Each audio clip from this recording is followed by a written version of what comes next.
back by popular demand. I've had too many people coming up to me when I'm walking around the streets just saying, hey, when you're coming out with a new After Effects tutorial. And you know what? I'm here to bring the content that you deserve. So today we're doing more Adobe After Effects tutorials. We are making, in case you didn't have enough with the eye effects, we're making another one today. And it's going to be this stroke effect. We're going to use all built-in plugins. You won't need particular or anything like that. And yeah, it's a pretty cool tutorial. So I hope you enjoy. Let's jump right into the video. Start off with a new, actually, because we have a specifically sized clip, I'm just going to drag it in.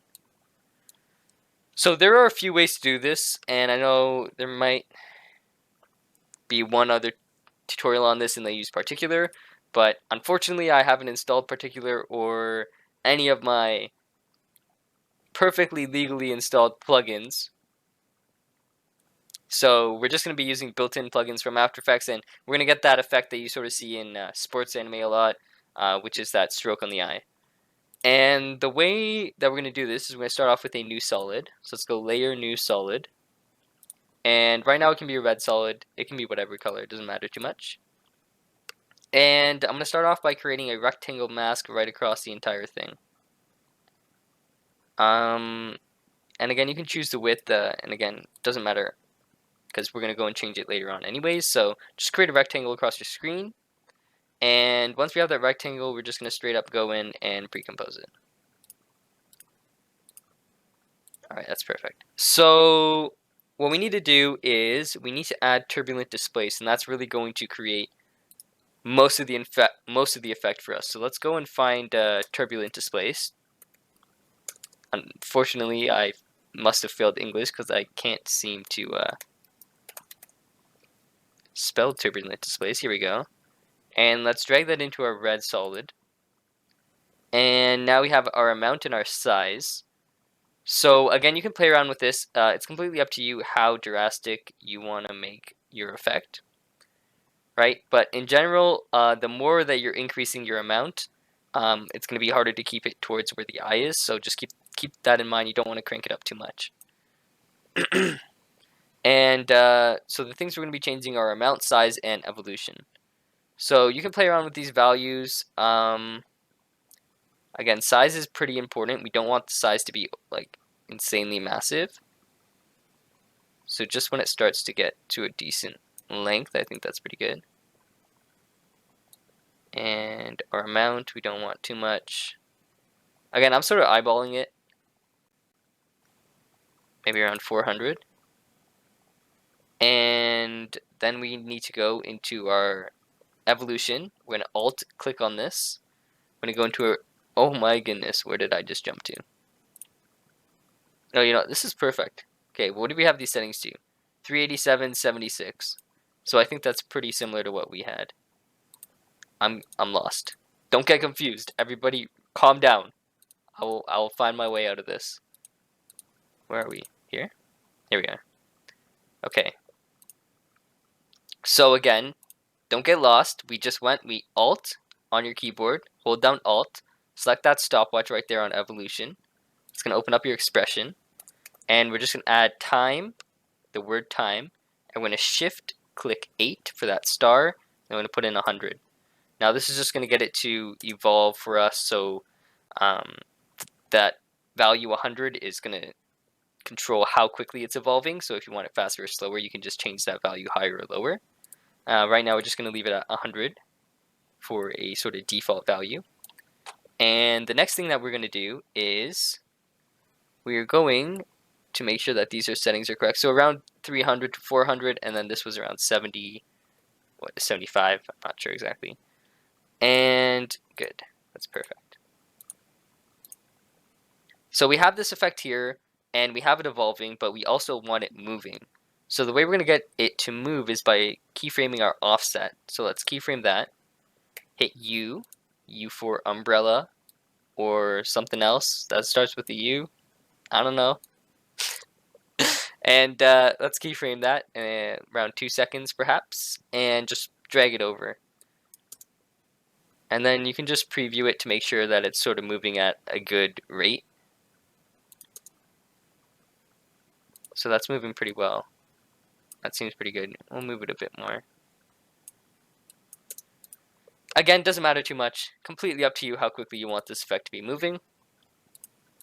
And now, what I'm going to do actually is I'm going to open this up. I'm going to go here into where our mask is. And I'm actually going to decrease the size of it here. Actually, I want to do it evenly. So let me move this down around this much. And then move this up around this much. And sort of just get that down there. So it sort of opens up because this is where the eye is going to be, and then it's going to sort of open up. So that's kind of what we wanted. And you can see it's gonna be thinner around here, and then it's going to widen up over here. So there we go. We got that effect. Now there are some things we can do to actually make this look a little bit better. Some effects that we can add on top. So let's go. Let's grab Turbulent Noise. Again, this is optional, so you can actually just fast forward over to this if you don't want to. But we're just going to add a little bit of texture and change this to Multiply.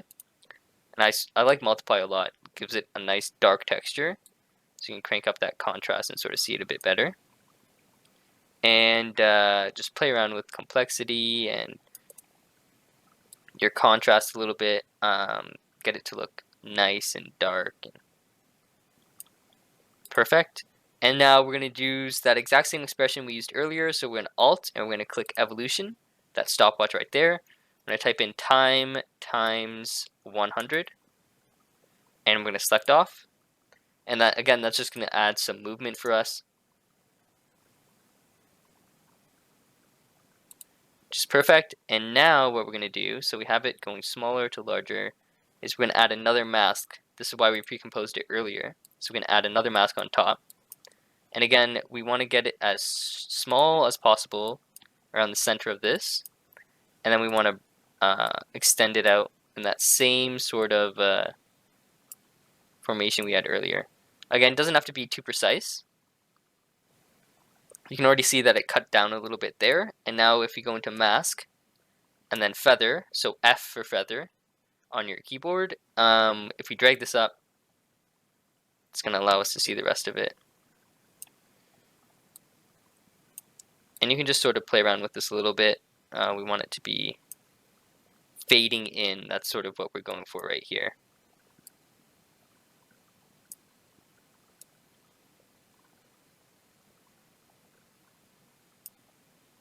Alright, that looks pretty good. We have that. Let me just preview this to see the effect that we have right now.